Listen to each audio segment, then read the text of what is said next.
to this video presentation. I am Dr. Nat Tuitavalagi, researcher at the College of Micronesia.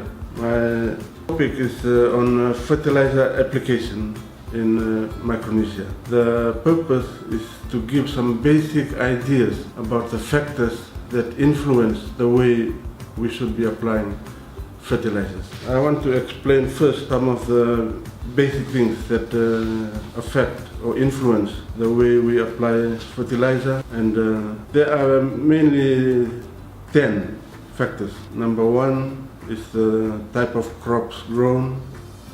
Number two, the type of fertilizer application method that you're deciding to use. And number three, the stages of crop growth.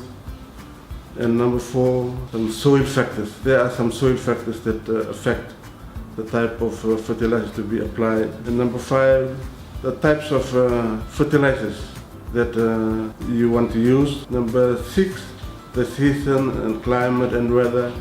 Number seven, field history, the history of your field. Number eight, availability of fertilizers in the local shops. And number nine, cost of fertilizers. And number 10, your target yields. So these are the kind of factors that influence the type of fertilizers that you're going to need, how you're going to apply them, how frequently you're going to be applying them, going to be influenced by factors such as this. One of the factors that influence the type and amount of fertilizer you're going to apply is the crops grown. So as you should understand, different crops, they require different types of fertilizers, and also the way you're gonna manage your crops. The different management systems will require applying fertilizer in different ways. For example, if you are going to do intercropping, you're going to intercrop with other crops, or whether you're going to grow your crop as a sole crop, meaning you're going to be growing it by itself, that will affect the amount, method of application of fertilizers.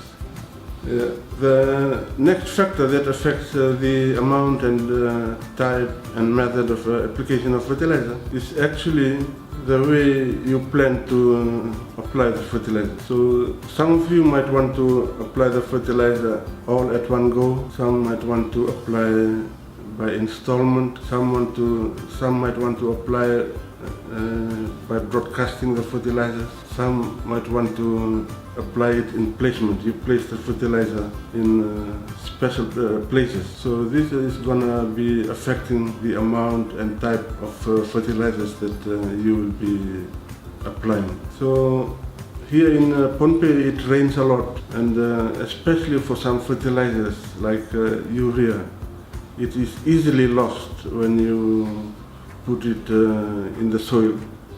So those kind of fertilizers you have to be applying by installment. Like if the recommendation is to apply 100 kilograms per hectare, you don't apply all that at one go. You have to divide it into installments and apply maybe at least 3, 4 or more times, so that it has a better chance of influencing crop growth rather than being washed away after a rainfall. Another factor that affects the type and amount of fertilizer you're going to be applying is the stage of crop growth. For each crop, you are not supposed to be applying the same amount of fertilizer because as the crop grows, they will be having different requirements for different type of nutrients. So your application should be in line with the development of the crop. So we need to know some information about the crop itself and what they need at different stages of crop growth, so that the fertilizer we are applying is aligned or matched with the needs of the crop. Another factor that affects the amount and type of fertilizer that needs to be applied, and even the way we apply it, is with regard to the soil itself. Different soils require different fertilizers. and also require different methods of application. So you can know about the differences among the soils by taking soil analysis and also plant analysis.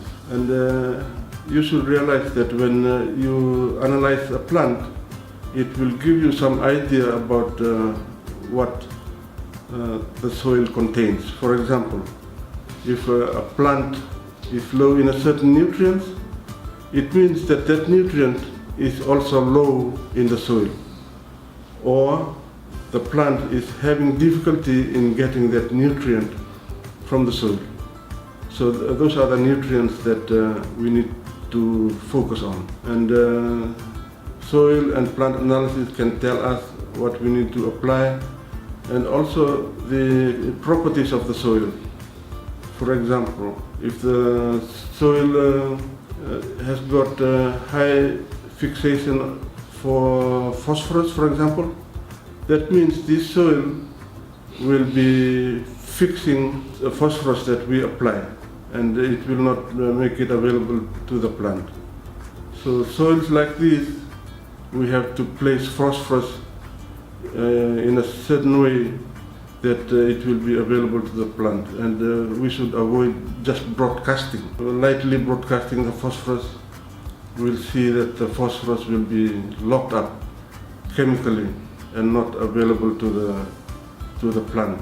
So these are the kind of things that we need to know, and they will also influence the way we apply fertilizer. So another issue is the climate of the area where we are growing. For example, one important factor is the rainfall. As I mentioned, that Pohnpei rains a lot. So this obviously will affect the type of fertilizer that we apply and how we apply it. So in cases for fertilizers that easily get washed out, we have to apply them by installment. And also we can try to make use of strategies that will hold the nutrients in the soil. For example, adding organic matter. We try to improve first the amount of organic matter in the soil, because organic matter can hold nutrients more in the soil. So in areas that are dry, it's also important to add a lot of organic matter, because they tend to hold moisture in the soil. So knowing the climate and especially rainfall in our area should also influence the type of fertilizer we apply and how we apply them. Another factor that influences the type and amount of fertilizer we apply is the field history.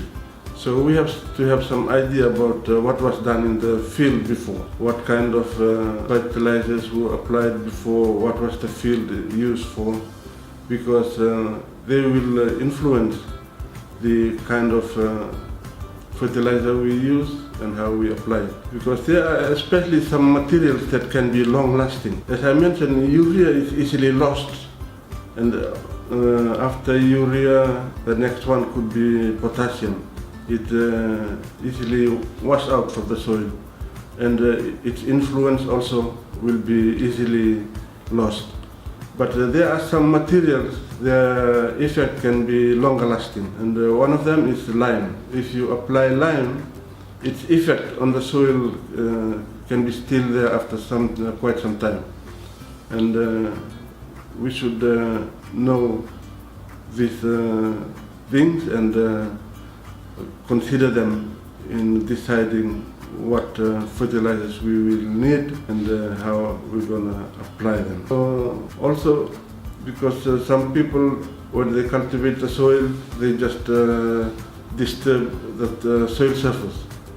In some cases, some people go deeper down, and this kind of history about how the soil was used will also influence what type of fertilizer we apply and how we're going to apply them.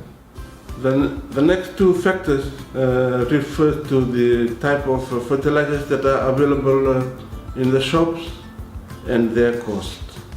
These are very basic but very important considerations. Doesn't matter what fertilizer we want, if they are not available, we will not be able to apply them. Likewise, the cost, the economics. Doesn't matter what fertilizer we want, if we cannot afford the cost, we will not be able to have them. So these are two very important factors that we need to take into consideration. It's good for people working for government and colleges. They can just ask their employers to provide the materials they need.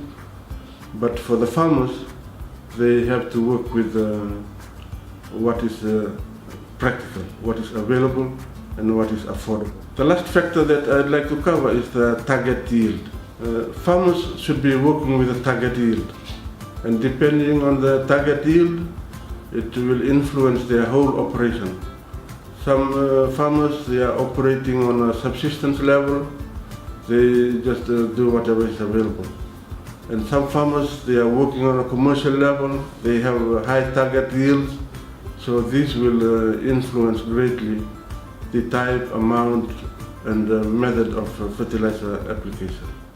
I also just want to cover about the current ongoing move away from using artificial fertilizers and going towards the use of organic or natural fertilizers or manures. There are three main reasons for this move. The first reason is that farmers find it more or better economics, because there are markets today, especially in developed countries, where customers are willing to buy organically produced foods, which even though they might be 2, 3, or 4 times more expensive. So farmers can get better income from selling to organic shops. So that is one of the main reasons why some farmers are moving away from artificial fertilizers. The second is that for health reasons. People are now more conscious of health, and they just realize that artificial fertilizers are more problematic health-wise, and they are doing all they can to move away from chemical or artificial fertilizers. And lastly, people are more conscious about the environment.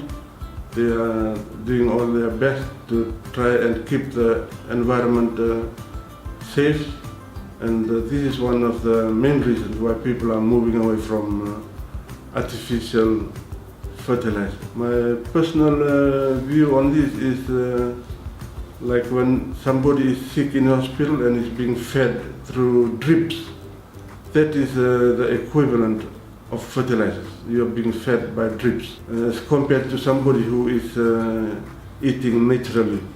So that is something that can be compared to feeding the plant naturally with organic and natural fertilizers. So according to this perspective, you need drips only when you are sick. It's an emergency situation.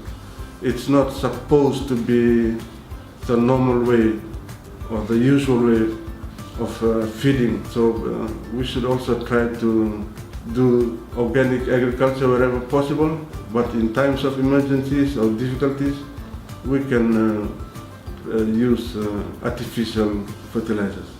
So that is one perspective with regards to organic and artificial fertilizers. Just want to mention two reasons why it is inconvenient to use organic. Firstly, we will need large amounts. So for example, to apply 100 kilograms per hectare of nitrogen, you will need large amounts of organic material, whether it's poultry manure or whatever you're going to be using, you will need large amounts. This is one of the difficulties of using organic materials, and also we are not quite sure the content of nitrogen or phosphorus. Not like the chemical fertilizers. When you buy a bag of urea, they are already telling you on the bag how much nitrogen, but when you collect some leaves and other materials, you have a rough idea of their nutrient content, but you cannot be very sure.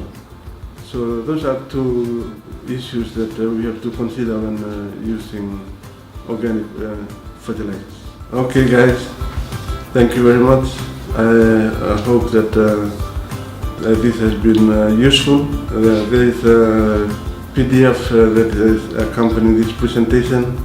You can download it to see more details, and there are also some questions there that you can do those questions to give you better understanding of the topic. Thank you very much. All the best.